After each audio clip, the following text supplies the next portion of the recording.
എല്ലാവർക്കും നമസ്കാരം. പുതിയൊരു വീഡിയോയിലേക്ക് സ്വാഗതം. വളരെ സുപ്രധാനപ്പെട്ട ഒരു വാർത്തയാണ് ഇപ്പോൾ ഡൽഹിയിൽ നിന്ന് പുറത്തു വന്നുകൊണ്ടിരിക്കുന്നത്. നിങ്ങളുടെ വീടോ കെട്ടിടങ്ങളോ വാടകയ്ക്കോ ലീസിനോ ബംഗാളികൾക്ക് കൊടുത്തിട്ടുണ്ടെങ്കിൽ നിങ്ങളെ തേടി ഉടൻ NIA എത്തുമെന്നാണ് സൂചന. കാരണം എന്ന് വെച്ചാൽ രാജ്യവ്യാപകമായിട്ട് ഈ ബംഗ്ലാദേശി സുഡാപ്പികളെ പുറത്താക്കുന്നതിൻ്റെ ഭാഗമായിട്ട് മൊത്തം എല്ലാ സംസ്ഥാനത്തും പ്രത്യേക അന്വേഷണ സംഘം തിരച്ചിൽ നടത്തുകയാണ്. അപ്പോൾ അതിൽ നിന്ന് കണ്ടെത്തി ഗുരുതരമായ കുറേ കാര്യങ്ങളുണ്ട്. അപ്പോൾ കേരളവും മഹാരാഷ്ട്ര കഴിഞ്ഞ് കഴിഞ്ഞാൽ ഏറ്റവും കൂടുതൽ ബംഗ്ലാദേശി പൗരന്മാരുള്ളത് ഇപ്പോൾ കേരളത്തിലാണ്. അപ്പോൾ കേരളത്തിലെ സ്ഥിതി അതീവ ഗുരുതരമാണ്. അപ്പോൾ ഇതുമായി ബന്ധപ്പെട്ട ഒരു കാര്യം ഞാൻ പറഞ്ഞുതരാം. കഴിഞ്ഞ ദിവസമാണ് എറണാകുളത്തെ മുനമ്പത്ത് വെച്ച് 27 ബംഗ്ലാദേശി പൗരന്മാരെ പിടികൂടുന്നത്. അപ്പോൾ ഇവരെങ്ങനെയാണ് ഇവിടെ എത്തിയെന്നറിയോ? ബംഗ്ലാദേശിൽ നിന്ന് നുഴഞ്ഞു കയറി ബംഗാളിലെത്തി വ്യാജ ആധാർ കാർഡ്, വ്യാജ പാസ്പോർട്ട്, വ്യാജ അങ്ങനെ സകലമായ ഡോക്യുമെൻ്റുകളും ഉണ്ടാക്കിയിട്ട് നേരെ എറണാകുളത്തോട്ട് വരിക ചെയ്തത്. അപ്പോൾ ഇവിടെ ഇവർക്ക് വാടക വീട് തരപ്പെടുത്തി കൊടുത്താരെന്നറിയോ?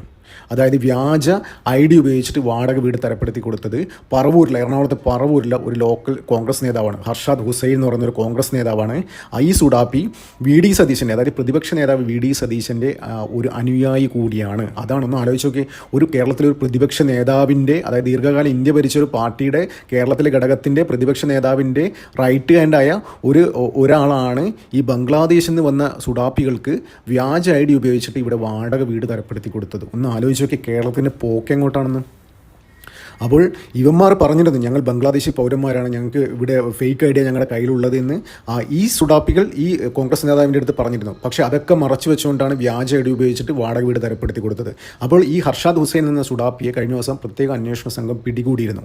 അപ്പോൾ ഈ സുഡാപ്പികൾ, ഈ ബംഗ്ലാദേശിൽ നിന്ന് സുഡാപ്പികൾ പറഞ്ഞതെന്ന് വെച്ചാൽ ആൾക്കൊന്നിന് 5000 രൂപ വരെ വെച്ച് കൊടുത്തു എന്ന് പറയുന്നത്. ഒന്ന് ആലോചിച്ച് നോക്കി. ഇവിടെ ഏത് പൗരനും, ഇനി പാകിസ്ഥാനായാലും ഏത് രാജ്യത്തും മറ്റു രാജ്യത്തും ഇവിടെ വന്നു കഴിഞ്ഞാൽ, കേരളത്തിൽ എത്തിക്കഴിഞ്ഞ് കഴിഞ്ഞാൽ 5000 രൂപ എടുത്തു കഴിഞ്ഞാൽ ഇവിടെ ആധാർ കാർഡും റേഷൻ കാർഡ് അടക്കം കിട്ടുമെന്നാണ് പറയുന്നത്. നമ്മുടെ നാടിൻ്റെ പോക്ക് എങ്ങോട്ടാന്ന് നോക്കി.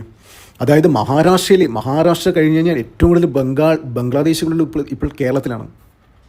ഇത്രയും വലിയ സംസ്ഥാനം, കേരളത്തിലാകെ 3.5 കോടി ജനങ്ങളാണ്. ഈ ചെറിയ ഇട്ടാവട്ടത്ത് ഇത്രയും ബംഗ്ലാദേശ്, അതായത് 2 ലക്ഷത്തോളം ബംഗ്ലാദേശികൾ ഉണ്ട് എന്നാണ് ഇപ്പോൾ പുറത്തു വരുന്ന റിപ്പോർട്ട്.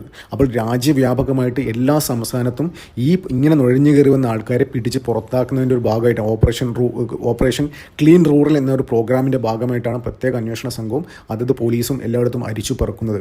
അപ്പോൾ കേരളത്തിലെ സ്ഥിതി അതീവ ഗുരുതരമാണെന്ന് വെച്ച് കഴിഞ്ഞാൽ ഇവിടുത്തെ ജനപ്രതിനിധികൾ, അതായത് ചിലപ്പോൾ MP-മാർ, ഇവിടെ പ്രതിപക്ഷ നേതാവിൻ്റെ അനുയായികൾ പോലും ഇതിന് കൂട്ടുനിൽക്കുന്നു. ഒന്ന് ആലോചിച്ച് നോക്കിയേ. ഇവരൊക്കെ ഇതിന് കൂട്ടുനിൽക്കുന്നു. അതായത് വ്യാജ ID ഉപയോഗിച്ചിട്ട് ബംഗ്ലാദേശി പൗരന്മാർ ആണെന്ന് അറിഞ്ഞിട്ടും അവർക്ക് ആധാർ കാർഡും റേഷൻ കാർഡും അങ്ങനെയുള്ള സാധനങ്ങളൊക്കെ കിട്ടാൻ വേണ്ടി ഇവർ ഹെൽപ്പ് ചെയ്യുന്നു. സംഭവം അതീവ ഗുരുതരമാണ്. അതുകൊണ്ട് തന്നെയാണ് NIA കേരളത്തിലേക്ക് വരാനുള്ള സാധ്യത തള്ളിക്കളയാൻ പറ്റില്ല. കാരണം എന്ന് വെച്ച് കഴിഞ്ഞാൽ ഇവിടെ ഒരുപാട് ബംഗ്ലാദേശികളുണ്ട്. ഇപ്പോൾ കണക്ക് പ്രകാരം 2 ലക്ഷമല്ല, ചിലപ്പോൾ 4 ലക്ഷത്തിനടുത്ത് ബംഗ്ലാദേശികൾ ഇവിടെ ഉണ്ട് എന്നാണ് റിപ്പോർട്ട്. നിങ്ങളിവിടെ പണിക്ക് വരുന്ന ഇവിടെ കാണുന്ന ഇവന്മാരൊന്നും ബംഗാളികളല്ല, ഇവരൊക്കെ ബംഗ്ലാദേശികളാണ്. ബംഗാളികളൊക്കെ മറ്റുള്ള സംസ്ഥാനത്താണ് ഉള്ളത്. ഇപ്പം കേരളത്തിൽ ഏറ്റവും സേഫായിട്ട് തീവ്രവാദ സ്വഭാവമുള്ള ഈ ബംഗ്ലാദേശിൽ നിന്ന് അവിടെ ഓരോ ആക്രമണം നടത്തി. ഇപ്പം നമ്മൾ കണ്ടില്ലേ, ഈ ഷെയ്ഖ് ഹസീനയുടെ വീടൊക്കെ അറ്റാക്ക് ചെയ്ത് അതിനകത്ത് കയറി ആ വസ്ത്രം ഇതൊക്കെ ഷെയ്ഖ് ഹസീൻ്റെ ബ്രായൊക്കെ ഊരിപ്പിടിച്ചിരിക്കുന്ന ഫോട്ടോ ഒക്കെ പോസ്റ്റ് ചെയ്യുന്ന സുഡാപ്പികൾ നമ്മൾ കണ്ടിട്ടുണ്ടായിരുന്നു. അത്രയും ക്രിമിനൽ മൈൻഡുള്ള ആൾക്കാരായിരുന്നു. അപ്പോൾ അത്തരത്തിൽ ബംഗ്ലാദേശിൽ കലാപം ഉണ്ടാക്കി അവിടുന്ന് നിക്കക്കള്ളിയില്ലാതെ ഇപ്പം അവിടുന്ന് നുഴഞ്ഞു കയറി ബംഗാളിൽ വന്ന് അവിടുന്ന് വ്യാജ ID ഉണ്ടാക്കിയിട്ട് അവിടെയുണ്ടൊരു വലിയ നെറ്റ്വർക്ക് ഈ മമതയുടെ അണ്ടറിൽ. അവിടെയും പഴയ CPM-ൻ്റെ ഗുണ്ടകളായിരുന്നു. അത് CPM 25 വർഷം ഭരിച്ചപ്പോൾ അവരെ തണലിൽ തഴച്ചു വളർന്ന കുറേ ഗുണ്ടകളുണ്ട്. ഭരണം പവറൊക്കെ പോയപ്പോൾ ഈ ഗുണ്ടകൾ തൃണമൂലിൻ്റെ കൂടെ പോയി. അപ്പോൾ ഇവർക്കൊക്കെ ഇങ്ങനെ വരുന്ന ആൾക്കാർക്ക് എല്ലാവിധ സഹായ സഹകരണങ്ങളും ചെയ്ത് കൊടുക്കുന്നത് ഈ തൃണമൂലിൻ്റെ ഗുണ്ടകളായിരുന്നു. അത് മുമ്പ് CPM-ൻ്റെ ഗുണ്ടകളായിരുന്നു. അവർ നേരെ അഭയമായിട്ട് കാണുന്നത് കേരളത്തെയാണ്. അവർക്കറിയാം കേരളത്തിൽ വന്നു കഴിഞ്ഞാൽ ഇവിടുത്തെ നേതാക്കന്മാർ അവർക്ക് വേണ്ടി എല്ലാം ചെയ്തു കൊടുക്കുന്നു. അപ്പോൾ ഇവരുടെ ഉദ്ദേശം തന്നെ ഇവിടെ വന്ന് കുറച്ച് നാൾ പണിയെടുത്ത് ഇവിടുത്തെ റേഷൻ കാർഡും ഇതൊക്കെ ആയിട്ട് ഇവിടെ CIT വരെ പറയാൻ തുടങ്ങി. ഇവന്മാർ യൂണിയൻ ഉണ്ടാക്കണം, ഇവന്മാർക്ക് എന്താണ് വോട്ടേഴ്സ് ലിസ്റ്റ് ഉൾപ്പെടുത്തണമെന്ന് അവർ പറഞ്ഞു തുടങ്ങി. അപ്പോൾ അവർക്ക് മനസ്സിലായി ഇതൊരു സ്വർഗ്ഗമാണെന്ന്. കുറച്ച് ദിവസം മുന്നേ നമ്മുടെ ഭൂലോക സുഡാപ്പി സാക്കിർ നായിക്ക് പറഞ്ഞ എന്താണെന്നറിയോ? അതായത് നിങ്ങൾ മുസ്ലിംസിന് ഏറ്റവും കൂടുതൽ സൗഹൃദപരം, ഏറ്റവും സമാധാനത്തോട് ജീവിക്കാൻ പറ്റിയ സ്ഥലം കേരളമാണ്, നിങ്ങളെല്ലാവരും അങ്ങോട്ട് വിട്ടോ എന്നാണ് പറഞ്ഞത്. അപ്പോൾ അതിനുശേഷം ഒരുപാട് സുഡാപ്പി പ്രത്യേകിച്ച് ബംഗ്ലാദേശിൽ നിന്ന് ഇവിടെ വരുന്നുണ്ട്. കുറേ റോഹിംഗ്യൻസൊക്കെ ഇഷ്ടക്കണക്കിന് ഇവിടെ തമ്പടിച്ചിരിക്കുകയാണ്. ഈ കേരളത്തിലെ പോക്ക് അതീവ ഗുരുതരമാണ്. ഇവിടുത്തെ പ്രതിപക്ഷ നേതാവിൻ്റെ അനുയായി പോലും ഇത്തരത്തിൽ കൂട്ടുനിൽക്കുന്നു. അപ്പോൾ അതാണ് NIA ഇരുത്തി ചിന്തിപ്പിച്ചത്. അതായത് രാഷ്ട്രീയ പാർട്ടിയുടെ തലപ്പത്തിരിക്കുന്ന ഒരാൾ തന്നെ ഇത്തരത്തിലുള്ള ഇതിന് കൂട്ടുനിൽക്കുന്നു. അവരുടെ ലക്ഷ്യം 2047 ഇന്ത്യ ഒരു ഇസ്ലാമിക് റിപ്പബ്ലിക് ആക്കാനുള്ള ഒരു ലക്ഷ്യത്തിൽ മുന്നോട്ട് നടക്കുന്ന ഇതാണ് കോൺഗ്രസ് എന്ന് വെച്ച് കഴിഞ്ഞാൽ അത്തരം ആൾക്കാരെ സപ്പോർട്ട് ചെയ്യുന്ന ഒരു പാർട്ടിയാണ് കോൺഗ്രസ്.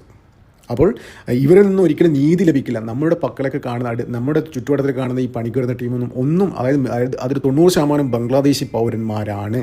ഇവന്മാർക്കിനി നിങ്ങൾ വാടക കെട്ടിടങ്ങളോ എന്തെങ്കിലും കൊടുത്തിട്ടുണ്ടെങ്കിൽ നിങ്ങൾ എന്താ പറയുക, നിങ്ങൾ ചിലപ്പോൾ എന്നെ വന്നേക്കാം. അതായത് അവന്മാർ ബംഗ്ലാദേശികളാണെങ്കിൽ എന്തെങ്കിലും ഫേക്ക് ഡോക്യുമെൻറ്റ് നിങ്ങൾ എന്തെങ്കിലും ഉടായ്പ കളിച്ചിട്ടുണ്ടെങ്കിൽ ഈ വിഷയത്തിൽ, അതായത് നിങ്ങൾ പ്രോപ്പർ ഡോക്യുമെൻറ്റ്സ് ഒന്നും പോലീസ് സ്റ്റേഷനിൽ കാണിക്കുക, അങ്ങനെയുള്ള പ്രോപ്പറായിട്ടുള്ള കാര്യങ്ങൾ ചെയ്തില്ലെങ്കിൽ നിങ്ങളുടെ സൈഡ് എന്തെങ്കിലും ഉടായ്പ നടത്തിയിട്ടുണ്ടെങ്കിൽ നിങ്ങൾ എന്തായാലും എന്നെ പൊക്കുന്നില്ല കാര്യത്തിൽ ഒരു സംശയമില്ല. കേരളത്തിൽ അങ്ങിങ്ങായിട്ട് കേരളത്തിൽ ബംഗാളികൾ ഭൂമി പോലും വാങ്ങാൻ തുടങ്ങി.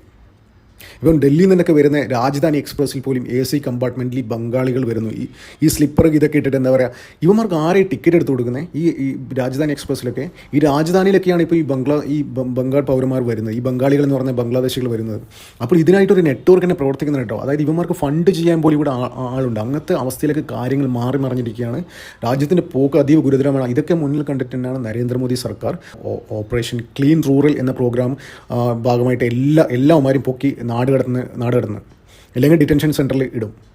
അങ്ങനത്തെ ഒരു അവസ്ഥയാണ് കേരളത്തിൻ്റെ അവസ്ഥ ഇപ്പം അതീവ ഗുരുതരമാണ്. ഒന്ന് ആലോചിക്കുക, മഹാരാഷ്ട്ര ഇത്ര വലിയ സംസ്ഥാനമാണ്. അവിടം കഴിഞ്ഞ് കഴിഞ്ഞാൽ ഏറ്റവും കൂടുതൽ ബംഗാളികളും ബംഗ്ലാദേശികളും ഉള്ളത് ഈ കൊച്ചു കേരളത്തിലാണ്. അപ്പോൾ കാര്യങ്ങളുടെ പോക്ക് അതീവ ഗുരുതരമാണ്. അതായത് നിങ്ങൾ ഏതെങ്കിലും ബംഗാളികൾക്ക് കെട്ടിടമോ വാടകയോ താമസിക്കുന്നുണ്ടെങ്കിൽ പ്രോപ്പർ ഡീറ്റെയിൽസ് അടുത്തുള്ള പോലീസിന് കൈമാറുക. അതായത് ആരൊക്കെ താമസിക്കുന്ന അവരുടെ ആധാർ കാർഡ് എല്ലാ ഡീറ്റെയിൽസും വാങ്ങുക, എന്നിട്ട് പോലീസിന് കൈമാറുക. അപ്പോൾ എല്ലാം പ്രോപ്പർ ചാനലിലൂടെ കാര്യങ്ങൾ നീക്കുക. ഒരു ഉടായ്പിന് നിൽക്കരുത്. ആര് പണിക്ക് വരുന്നുണ്ടെങ്കിലും ആർക്ക് എന്ത് ഡീൽ നടത്തുന്നുണ്ടോ അവന്മാരുടെ അടുത്ത് ആധാർ കാർഡ് അങ്ങനെ എല്ലാ ഡീറ്റെയിൽസും വാങ്ങുക. എന്തെങ്കിലും സംശയം തോന്നിക്കഴിഞ്ഞാൽ അടുത്തുള്ള പോലീസ് സ്റ്റേഷനിൽ അറിയിക്കുക. ഇതിപ്പോൾ രാജ്യവ്യാപകമായിട്ട് ഇത് നടന്നുകൊണ്ടിരിക്കുകയാണ്, എല്ലാവരും പൊക്കുന്നത്. അപ്പോൾ പല സംസ്ഥാനത്തും ഏറ്റവും കൂടുതലുള്ളത് മഹാരാഷ്ട്ര, കേരളം, അസം എന്നില്ല സംസ്ഥാനങ്ങളിലൊക്കെയാണ്. അപ്പോൾ ഇവിടെയൊക്കെ നല്ല ആക്ഷൻ എടുത്തോളും. പക്ഷേ അവിടെ BJP ഭരിക്കുന്നതുകൊണ്ട് നല്ല ആക്ഷൻ എടുക്കും. പക്ഷേ എന്താ പറയുക, ഇവിടെ കേരളത്തിൽ അവർക്കറിയാം. അതുകൊണ്ടാണ് കേരളം ഒരു സ്വർഗ്ഗമായിട്ട് കാണുന്നത്. ഇവിടുത്തെ രണ്ട് പാർട്ടികളും, അതായത് പ്രതിപക്ഷത്തിലെ പാർട്ടിയും ഭരണപക്ഷത്തിലെ പാർട്ടിയും രണ്ടും അവർക്ക് വേണ്ടി ഏതറ്റം വരെയും പോകും. അവർക്കെതിരെ ഒരു ആക്ഷനും എടുക്കില്ല. ഭരണത്തിലിരിക്കുന്ന ഒരാൾ പോലും ഒരു ആക്ഷൻ എടുക്കാൻ സാധ്യതയില്ല. കാരണം എന്ന് വെച്ചാൽ അവരിവിടെ വോട്ടേഴ്സ് ലിസ്റ്റിൽ ഉൾപ്പെടുത്താൻ ശ്രമിക്കുകയാണ് ഈ ബംഗ്ലാദേശികളും ഇവന്മാരെയൊക്കെ. അത്തരത്തിലാണ് കാര്യങ്ങളുടെ പോക്ക്. BJP ഭരിക്കുന്ന സംസ്ഥാനത്ത് ഇത്തരത്തിൽ ആൾക്കാർ വന്നിട്ടുണ്ടെങ്കിൽ അവർക്കെതിരെ ശക്തമായ ആക്ഷൻ എടുക്കുന്നുണ്ട്. ഇപ്പം മുംബൈയിലേക്ക് ഒരുപാട് ബംഗ്ലാദേശി പൗരന്മാർ അറസ്റ്റ് ചെയ്തിട്ടുണ്ട്. അവന്മാരൊക്കെ എന്താ ചെയ്യുന്നറിയില്ല. ചിലപ്പോൾ ഡിറ്റൻഷൻ സെൻറ്ററിലിടും അല്ലെങ്കിൽ നേരെ കയറ്റിവിടും. ആ ഒരു പരിപാടിയാണ് ഇപ്പോൾ കേന്ദ്ര സർക്കാർ രാജ്യവ്യാപകമായി നടത്തിക്കൊണ്ടിരിക്കുന്നത്. അപ്പോൾ ആ അന്വേഷണത്തിലാണ് ഏറ്റവും ഗൗരവപരമായ കാര്യം കേരളത്തിൽ നിന്ന് ഉയർന്നത്. അതായത് പ്രതിപക്ഷ നേതാവിൻ്റെ അനുയായിയായ ഹർഷാദ് ഹുസൈൻ വ്യാജ ID ഉപയോഗിച്ചിട്ട് ബംഗ്ലാദേശി പൗരന്മാർ ആണ് എന്ന് അറിഞ്ഞിട്ട് പോലും അവന്മാർക്ക് വാടക വീട് വാങ്ങിക്കൊടുത്തു. അപ്പോൾ ഇവനിനി എന്താ ചെയ്യാമെന്നറിയില്ല. അതായത് പ്രത്യേക അന്വേഷണ സംഘം അറസ്റ്റ് ചെയ്തിട്ടുണ്ട്. ചിലപ്പോൾ NIA പൊക്കും. അതായത് ഇവനെന്തെങ്കിലും നെക്സസ് ഉണ്ടോ, ഇവനെന്തെങ്കിലും വലിയ ഇങ്ങനത്തെ ഒരു നെക്സസ് ആയിട്ട് ലിങ്ക് ഉണ്ടോ, അതിൻ്റെ ഭാഗമാണോ എന്നൊക്കെ അന്വേഷിക്കാൻ വേണ്ടി NIA അവൻ ചോദ്യം ചെയ്യാനുള്ള സാധ്യതയുണ്ട്, NIAക്ക് കൈമാറാനുള്ള സാധ്യതയുണ്ട്. അപ്പോൾ അങ്ങനെ നോക്കുകയാണെങ്കിൽ കേരളത്തിലെ ഒരുപാട് ഡീറ്റെയിൽസ് പുറത്തു വരും. പിന്നെ അതുപോലെ കേരളത്തിൽ ഇത്തരത്തിലിങ്ങനെ ഈ സുഡാപ്പി എത്ര ആൾക്കാർക്ക് ഇങ്ങനെ സംഘടിപ്പിച്ചു കൊടുത്തിട്ടുണ്ടാവും. ഇതൊരു അന്വേഷണത്തെ പിടിച്ചാണ്. എന്തെന്നായാലും ഇത്തരത്തിൽ വീടോ കെട്ടിടങ്ങളോ വാടക കൊടുത്തിട്ടുണ്ടെങ്കിൽ കൊടുത്ത ആൾക്കാരുടെ എല്ലാ ഡീറ്റെയിൽസും ആധാർ കാർഡ് അങ്ങനെ എല്ലാ ഡീറ്റെയിൽസും വാങ്ങുക. എന്തെങ്കിലും സംശയം തോന്നിയിട്ടുണ്ടെങ്കിൽ പോലീസിനെ അറിയിക്കുക. എന്താ പറയുക, അല്ലാതെ കുറച്ച് കഴിഞ്ഞാൽ പണിയാവും. ചിലപ്പോൾ ഇൻ കേസ് എന്തെങ്കിലും ഇവന്മാർ ഉടായിപ്പാണെങ്കിൽ ചിലപ്പോൾ നിങ്ങൾ NIA നിങ്ങൾ ചോദ്യം ചെയ്യാൻ വരെ സാധ്യത ഉണ്ടാവും. അതായത് ഇത് അറിഞ്ഞിട്ട് എന്തുകൊണ്ട് അറിയിച്ചില്ല, നിങ്ങൾ ഇൻറ്റൻഷ്യലി, അതായത് ഈ ബംഗ്ലാദേശ് പൗരന്മാർ ഇവന്മാരാണെന്ന് അറിഞ്ഞിട്ടും ഇൻറ്റൻഷ്യലി എന്തുകൊണ്ട് അറിയിച്ചില്ല എന്നൊക്കെ എല്ലാ അന്വേഷണങ്ങൾ എന്തായാലും വരും. എന്തായാലും NIAയുടെ കണ്ണ് കേരളത്തിലുണ്ട് എന്നുള്ള കാര്യത്തിൽ ഒരു സംശയമില്ല. പ്രത്യേകിച്ച് ഈ വിഷയത്തിൽ, അതായത് കേരളത്തിലാണ് അതീവമായ ഗുരുതരമായ കാര്യങ്ങൾ ഈ വിഷയത്തിൽ കേരളത്തിലാണ് നടക്കുന്നത്. മഹാരാഷ്ട്രയിൽ പോലും ഇല്ല കേട്ടോ. അതായത് ഇത്രയും വലിയ സംസ്ഥാനം, ഇത്രയും വലിയ പോപ്പുലേഷനുള്ള മഹാരാഷ്ട്രയിൽ പോലും അതില്ല. കേരളത്തിലാണ് നടക്കുന്നത്. എന്തായാലും സൂക്ഷിച്ചോ. നന്ദി, നമസ്കാരം. മറ്റൊരു വീഡിയോ കാണാം.